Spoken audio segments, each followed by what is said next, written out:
आज है बुधवार और पूरे दिन हम लोग करने वाले हैं इंडियन इकोनॉमी से जुड़े इम्पोर्टेंट फैक्ट्स और विषयों को समझने का प्रयास।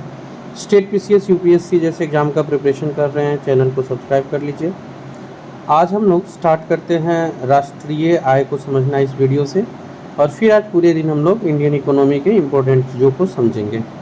प्रयास रहता है एक दिन में किसी सब्जेक्ट के लगभग 500 फैक्ट्स हम लोग कवर करें। इंडियन इकोनॉमी में देखते हैं हम लोग कितना कर पाते हैं, बट टारगेट 300 to 500 का है। तो स्टार्ट करते हैं इसको। सबसे पहले आता है भारत का जो हम लोग इसमें नेशनल इनकम यानी राष्ट्रीय आय पढ़ेंगे, तो इसको हम लोग स्टार्ट करते हैं। देखना, भारत का जो राष्ट्रीय आय है इसकी गणना CSO यानी सेंट्रल स्टैटिस्टिकल ऑर्गेनाइजेशन, जिसे हिंदी में केंद्रीय सांख्यिकी संगठन कहते हैं, को दिया गया।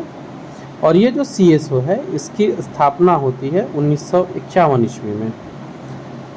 तो आपको यहाँ से 3 फैक्ट मिल गया। एक तो ये कि भारत की राष्ट्रीय आय की गणना CSO का full form central statistical organisation है, और फिर इसकी CSO का जो गठन होता है 1951 में वो।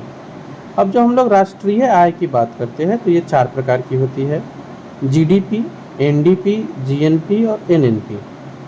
जिसमें GDP का पूरा होता है नाम ग्रॉस डोमेस्टिक प्रोडक्ट, सकल घरेलू उत्पाद। NDP net domestic product, nibble घरेलू उत्पाद। इसी क्रम में आगे NNP और GNP होता है। पहले हम लोग GDP से इसे शुरू करते हैं। मान लीजिए अपने देश GDP का जो पहले फुल फॉर्म आ रहा है वो आ रहा है ग्रॉस डोमेस्टिक प्रोडक्ट यानी सकल घरेलू उत्पाद। अपने देश की सीमा में, ये हम लोग का इंडिया का मैप हुआ, इस सीमा में जितने भी वस्तु या सेवा प्रोडक्ट हो रहे हैं, प्रोड्यूस्ड हो रहे हैं, इनके मूल्य के योग को GDP कहेंगे। और मूल्य के योग किस आधार पर होगा, तो ये जो मार्केट में आने के बाद जो एट दैट टाइम इसका जो दाम रहेगा उसको काउंट करेंगे। इसमें ऐसा ज़रूरी नहीं है कि ये जो उत्पादन है वो केवल देश का ही हो, इसमें भारतीय और विदेशी, मीन्स भारत के परिप्रेक्ष्य में बात कर रहा हूँ, तो भारतीय और विदेशी दोनों का मिला करके जो टोटल आय हो रहा है वही GDP होगा या सकल घरेलू उत्पाद होगा।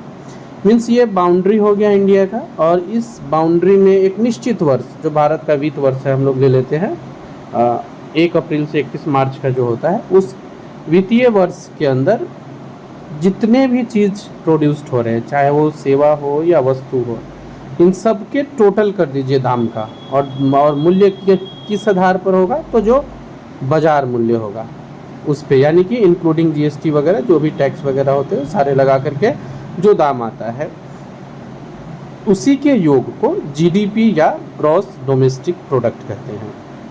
ये समझ में आ गई होगी। भारत का हम लोग बात कर रहे हैं तो भारत के अंदर जितने भी भारत के ज्योग्राफिकल बाउंड्री में आते हैं वे सारे इसमें कवर हो रहे हैं। इसके बाद आता है NDP, निबल घरेलू उत्पाद या नेट डोमेस्टिक प्रोडक्ट। इसमें क्या होता है, जो टोटल हमारा GDP है इसमें डिप्रिसिएशन यानी मूल्यह्रास को माइनस किया जाता है, अर्थात उस वित्तीय वर्ष में जो मशीन है जो प्रोडक्शन में यूज में आया है इसकी कीमत में तो कमी होगी।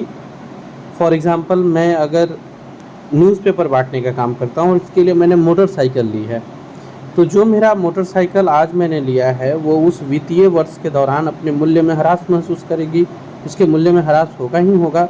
तो ये जो मूल्य ह्रास हो रहा है, जब हम इसको GDP से माइनस करते हैं तो फिर हम लोगों को नेट डोमेस्टिक प्रोडक्ट प्राप्त होता है।